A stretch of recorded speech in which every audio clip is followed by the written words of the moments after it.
The provincial government is one with the entire country in the observance of the National Women's Month that seeks to spotlight the contributions of women in nation building. On Monday, the provincial government of Misamis Oriental conducted its weekly virtual flag-raising ceremony hosted by the Provincial Social Welfare and Development Office. On his weekly ASF update, Dr. Benjamin Resma reported no case of this highly contagious viral disease of pigs in the entire province for more than 90 days now. For the livelihood project extended by the provincial government to the affected farmers from the municipalities of Opol, Libertad, Initaw, Manticao, and El Salvador City, the farmers harvested 511,115 eggs, generating 1,211,156.50 in just 5 months. For his COVID-19 update, Dr. Jerry Kalingasan informed the capital employees for the second dose vaccination rollout for 5 to 11 years old this week. In connection to this, Dr. Kalingasan requested the provincial capital offices and departments to cooperate for the smooth implementation of the program. The IATF chief, as he normally does, educated the employees regarding the Omicron variant. He clearly explained that persistent headache, which occurs across both sides of the head, is the most common sign of Omicron, accompanied by other symptoms like runny nose, sore throat, and fatigue. Apart from that, he said the persistent headache is mostly moderate to severe and feels like pulsing, pressing, or stabbing, which is uncommon in the case of a general headache that would last for 3 days. He also never failed to remind everyone to not be complacent since the virus is still around. For the second part of the program, the provincial government headed by Governor Bambi Emano officially kicked off the 32nd Women's Month celebration with the theme, We Make Change Work for Women. PGMO, through the Provincial Social Welfare and Development Office, awarded the winners of the dance contest among the Women's Association of Misamis Oriental. Entries from the municipalities of Tagulwan, Naawan, and Hasaan won the third, second, and first place respectively, receiving a plaque and cash prize worth 10,000 for the third, 15,000 for the second, and 20,000 for the first place. Certificate and consolation prizes were also given to the participating municipalities. More than showcasing their potentials, talents, and skills in dancing, this initiative served as a venue to raise awareness and promote their rights. Additionally, 250,000 pesos worth of check as livelihood assistance was turned over by the provincial government to the Provincial Federation of Women's Association or Profewa Kalipi. Women's Federation from the 23 municipalities and 2 cities received 10,000 pesos each for their livelihood project, which serves as an avenue for women to engage in income-generating activities and become productive and empowered members of the community. Dako kay migpasalamat sa kay Governor Bambi sa paghatag sa among livelihood sa tag sa munisipyo, in which naman dako gid ning maitabang para sa atong mga kababayenan sa Misamis Oriental. Furthermore, PGMO under its SK Empowerment Program turned over 21 million worth of SK Empowerment materials to the SK Federation of Misamis Oriental. The said materials, which are all identified by the SK Council's request through their made resolutions, are set to be delivered to them to effectively serve their constituents. In another story, Chinese investors from Chinese Mason Chi Kontung Misamis Oriental Branch and Philippine-China Association for the Promotion of Peace and Friendship Incorporated paid a courtesy visit to Governor Bambi Emano. Significantly, the Chinese businessmen turned over 200 sacks of 5-kilo rice to the provincial government that will be given as a response to the calamity, especially to those in dire need of assistance. The good governor expressed his appreciation to the Chinese investors for visiting and expressing their strong interest in seizing opportunities in the province. Still on this day, Governor Bambi Emano emphasized the local investment programs and significant project proposals intended for the developmental assistance of the province during the Regional Development Council meeting with the Regional Development Council directors and its members. The good governor with PPDO head Mr. Stanley Oriarte and MOPIAD OIC Attorney Lionel Maandig comprehensively presented Misamis Oriental's accomplishments on the aspects of infrastructure and utility development, emphasizing the importance of resiliency in all government programs. In another development, the Provincial Agriculture Office distributed OPV corn seeds from the Department of Agriculture Region 10 to the municipalities of Alubihid, Libertad, and El Salvador City after having been identified as heavily affected by Typhoon Odette that happened last December 2021. The corn seeds will be of great help for them to ensure food availability and sustain production potential. Lastly, Governor Bambi Emano remarkably signed 75 capital employees and 12 MOPH personnel's original, promotional, and reappointment papers for their regular job employment in the provincial government.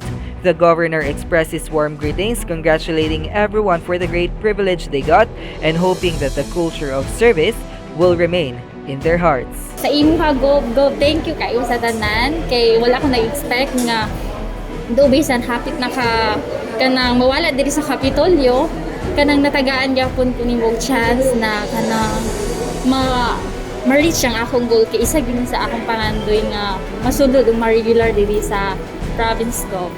In connection to this, the promoted, regular, and casual employees from the Assistant Provincial Administrator's Office extended their gratitude to the good governor for giving them the opportunity to continue serving the people of Misamis Oriental as civil servants that motivates them to go extra mile despite facing this pandemic. Salamat, Governor! Salamat sa 9 years from Apa Family! Ray Marximania, PIO. Governor Bambi Emano molded into a life of service with all the unfailing promises he showed through the various projects in Misamis Oriental, indeed developed the current state of the province. On Tuesday, March 8 of this year, the Provincial Veterinary Office Provet of Misamis Oriental announced that it will implement stricter border controls to prevent the avian influenza virus, commonly known as the bird flu.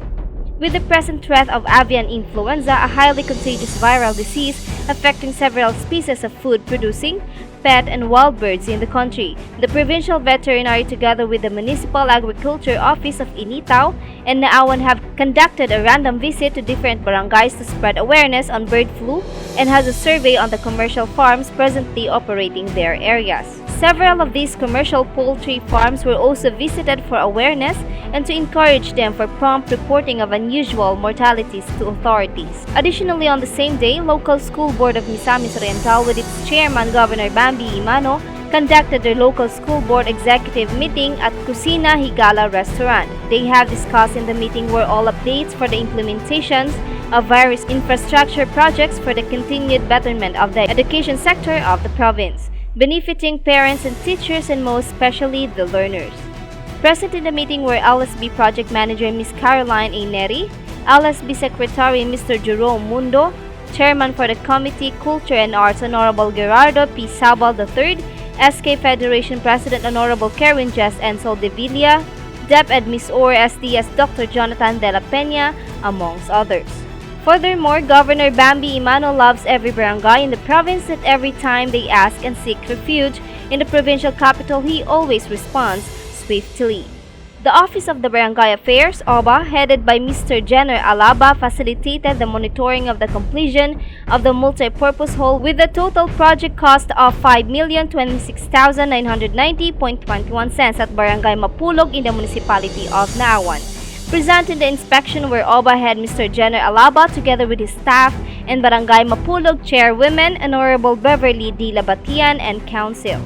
Moreover, the provincial government of Misamis Oriental through the Office of the Barangay Affairs headed by Mr. Jenner Alaba and his staff spearheaded the ceremonial turnover of check worth 899,960 peso at Barangay Mati in the same mentioned municipality. The said amount will be used for the rehabilitation of pipes and construction of dam for the water system project in aid of the barangay's need for water supply. Present in the activity were board members Saysay Emano and Dexter Yazay, and SP candidate Oni Abejo. Also present in the said activity were the members of the Sangguniang Bayan of Naawan and the Barangay Council of Barangay Mati headed by the Barangay Chairman, Honorable Ike L. Suyo. Geneva Bandong, PIO. Governor Bambi Emano continuously proves that effective leadership comes from within, with the willingness of the heart to do it. On Wednesday, March 9, 2022, the provincial government of Misamis Oriental, through the active leadership of Governor Bambi Emano, successfully held another Barangay Bambi program that transpired at Kasinlot Elementary School, where services outpoured for the residents of Barangay Kasinlot and Gracia in the municipality of Tagulwan. Thousands of beneficiaries received massive services offered by the different offices and departments of the provincial capital, such as dental services, dietary supplementation, haircut, circumcision, feeding program, legal consultation, educational assistance, medical consultation, family planning, and the giving of food packs, medical apparatus, fruit-bearing trees and seedlings, and more. Beneficiaries extended their deepest gratitude to Governor Bambi Emano and Attorney Nadia Emano Ilipe for the support given to them from the provincial government. Present in the event were Governor Bambi Emano, Attorney Nadia Emano Ilipe, Vice Governor GYVBE, Hingog City Vice Mayor Peter Unabia, Provincial Board members, LGU Tagulwan officials, Barangays Kasinlot and Gracia officials, among others. Papasalamat ako kang Go Bambi Emano o kang umaabot nga Mayor Nadia Emano Ilipe. Nagpasalamat gyud dako karon nga naana ang programa sa kalambuan sa Misamis Oriental tungod kay nangandoy mi nga ang among mga anak mahatagan og serbisyo alang sa mga pagtuli og dili lang sa tuli kundi sa tanan ng mga panginahanglanon sa tanang katawhan sa Misamis Oriental. Meanwhile, during the same event, Mr. Rezan Oclaman took an oath as the new Barangay Kagawad in Barangay Baluarte in replacement to his late father, former Barangay Kagawad Wilfredo Oclaman, who passed away last February due to cardiac arrest. Witnessing the event were Attorney Nadia Emano Ilipe, Vice Mayor Peter Onabia, Tagulwan Vice Mayor Robinson Sabio, among others. James Salimbao, PIO. In addition, the Provincial Agriculture Office headed by Mr. Jose Apollo Pangamalan successfully conducted a ceremonial turnover of water system project for Sitio Saging Farmers Community Association at Sitio Saging Patag Municipality of Opul. This project has been made possible through the collaborative efforts derived from the government agencies and private entities. Present in the said event were Department of Science and Technology MISOR, headed by Provincial Director Engineer Jonalyn Luis, Pagro Head Mr. Jose Apollo Pacmalan, Committee Chair on Agriculture and Food Security Board Member Eric Ku, Organization for Industrial, Spiritual and Cultural Advancement or OISCA Mr. Yukihiro Ishibashi, Pepsi MISOR Chair Mr. Mario Hamis, and Dr. Celeste Kirihiro from CNQ Farm.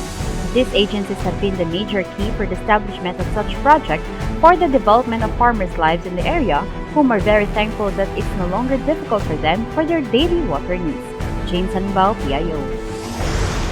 The Provincial Assessor's Office has once again proven their service to Misamisnons as Sangguniang Panlalawigan Ordinance No. 1448-2019 is already in full swing. On Thursday, the Misamis Oriental League of Municipal Assessors, together with the Provincial Assessor's Office, under the leadership of Engineer Marilyn Legaspi, conducted its monthly meeting at the Sangguniang Bayan Session Hall of Quitago, Misamis Oriental. This was the first municipal assessors meeting after the full implementation of Sangguniang Panlalawigan Ordinance No. 1448-2019 on the general revision of schedule for fair market value, where processing of the different transactions are done in the different municipal assessors of the province, which started last March 1, 2022. The Provincial Assessor's Office was in full force as they were very welcoming to answer concerns and challenges from the municipal assessors to truly ensure a smooth process of the full implementation of the new ordinance. Moreover, Quitago Municipal Mayor Honorable Emmanuel S. Mugat graced the event and welcomed all the participants. Danny Vertidazo of Shoma Jr., PIO. Misamis Oriental indeed possesses an extravagant rhythm that concerns the making of development and continues to touch every life regardless of status and ethnicity. On Friday, March 11, 2022, under the leadership of Governor Bambi Emano, progress has never been an elusive reach that bears so many fruits upon the lives of the people of Misamis Oriental from then up to now. Just as how the matters in relevance to law system here in the province is a prime priority, spearheaded by the prime mover, which is the Provincial Legal Office. The said office continuously conducted a seminar on gender-related laws, which highlighted the increasing general sensitivity, understanding, and knowledge about gender. It has been attended by various community groups from the 8 barangays in the municipality of Lugait, with the presence of their barangay captains, members of Lupon Tagapamayapa, the local leaders, women's sector representatives, and individuals from the LGBTQ+. This avenue emphasized on katarungang pambarangay topic that was presented by Attorney Pauline M. Valmores, followed with a seminar on violence against women and children, or VAUC, or the RA 9262, preceded by Attorney Diana May R. Bibilone, and been culminated with a topic on anti-child abuse law by Attorney Kimberly Jane R.D. Remarkably also, through this seminar, the local government units, or LGUs, would know their various roles in executing a correct justice system across the province, of which Governor Bambi Emano intensifies as a way to look at how social norms and power structures impact the lives of his constituents. Still by Friday, the 11 farmers had their display in the weekly farmers market every Friday as they sold their fresh and organic produce with full excitement. This privilege brought the farmers market sales to a total worth of 75,607 pesos and 45 centavos, composing the 31,495 pesos for processed products, 27,000 for rice, and 17,112 pesos and 45 cents for fruits and vegetables. With this record, a decrease in sales compared to last week has been observed. Yet the tenacity of all the farmers, with all the supportive capital employees and the residents who served as buyers alongside the area, keep their hopes arise despite the pandemic today. Moreover, the Provincial Social Welfare and Development Office, or PSWDO, turned over 300 food packs to the individuals in crisis situation in the municipality of Villanueva with the coordination of board member Virgilia Bibing Dumadag. This goes to show that the love from the Emano administration never fails to be amply given to its constituents, raising the banner on the process of effective leadership that would well benefit the whole province of Misamis Oriental, especially during times of need. Regina Namora Tanalmaygay, PIO. A full length of the Bountiful Week has just concluded as the provincial government of Misamis Oriental, headed by Governor Bambi Emano, continues to give out magnanimous and excellent services to every Misamisnon all over the province. The expanded program on immunization of the Provincial Health Office distributed 3,473 doses of vaccines to the different local government units of the province. This comprised Pfizer for Pedia, 1,710 doses, Pfizer for adults, 2,340 doses, AstraZeneca, 4,020 doses, Sinovac, 2,956 doses, Janssen, 785 doses, Sinopharm, 22 doses, and Moderna, 1,640 doses. Meanwhile, the COVID-19 surveillance team was able to swab 6 patients and only 1 patient underwent rapid antigen test. Also, the PHO clinic attended to 14 patients, 3 of whom consulted for influenza-like illnesses and 11 were for other reasons seeking medical consult. On the other hand, the Animal Bite Center served 58 patients with 17 new cases and 41 patients returned as scheduled. The PHO also accomplished their annual anti-rabies booster to 17 provincial veterinary office dog vaccinators. For the first batch, first dose was done last February 21 and the second dose was done on February 24, while the second batch, first dose was done on February 28 and second dose was done last March 3, 2022. And the mental or drug-induced psychosis program was able to serve 26 patients with 3 new cases for mental health and no case for drug-induced psychosis. Moreover, the Provincial Tourism Office of Misamis Oriental, headed by Attorney Jeffrey Saclot, hosted the first quarterly board meeting for the year 2022 of the Association of Tourism Officers of the Philippines, or ATOP, last March 10 to 12, 2022 at Apple Tree Resort and Hotel in the municipality of Upol. The 3-day national event aims to discuss the organization's forthcoming plans, programs, and projects for the tourism industry in the country. The national officers and delegates of the event were very grateful as they commended and thanked the superb hosting of the tourism champion Governor Bambi Emano through the Provincial Tourism Office. Meanwhile, the Provincial Disaster Risk Reduction and Management Office of Misamis Oriental, or PDRRMO, headed by Mr. Fernando Vincent QD, conducted basic life support training and standard first aid training for the Municipal Disaster Risk Reduction Management Office, or MDRRMO, for the municipality of Hasaan. This training is to help ensure that municipal disaster risk reduction and management offices in the province are well prepared in times of emergencies. Furthermore, the past week was met with numerous giving of basic services to every Misamisnon. To start, the Provincial Governor's Extension Office or PGEO, together with its overseer, Attorney Nadia Emano, braved the storm and muddy grounds of the remote area of Sitio Sibocahon, Barangay Rosario in Tagoloan. Despite the inclement weather, PGEO conducted a medical mission bringing basic services in the said area as 295 individuals were able to benefit from the services that they offered, which included medical consultation, giving of free medicine, circumcision, eye check-up with free reading glasses, free haircut, and food packs. PGEO Overseer Attorney Nadia Emano assures that residents from remote places can benefit from the services of the government can offer, taking wisdom from the late Mayor Donko Emano as they share sentiments with her brother Governor Bambi Emano. Also, the Provincial Governor's Extension Office with their overseer Attorney Nadia Emano turned over one multi-cab or what we call Bambi Cab to the Association of Rosario Integrated Farmers or ARIF from Barangay Rosario, Tagoloan, Misamis, Oriental, headed by Mr. Pablo Dago. The ARIF members happily received the Bambi Cab and expressed their thanks to Attorney Nadia and Governor Bambi Emano. Kay salamat kay Gobernador Bambi Emano ug Attorney Nadia Emano paghatag nila kanamo sa Bambi Cab dito sa Sitio Sibocahon ug bilabina sa Farmers Association ang ARIF. In addition, the Capital Park Clean and Green Office headed by Ms. Lorna Giboni helped ensure that the venue for Barangay Bambi held at Casinglo, Tagoloan was spick and span. They had a clean-up drive to prepare the venue as well as maintain the cleanliness throughout the entire event and made sure that the venue was well taken care of until the dispatch of all provincial officers. Also for last week, the Misamis Oriental Provincial Jail or MOPJ under the active leadership of Provincial Warden Robert Roy Bahian was able to swiftly recover the person deprived of liberty or PDL of the provincial jail facility. This was quickly done in cooperation with the Armed Forces of the Philippines and the Philippine National Police.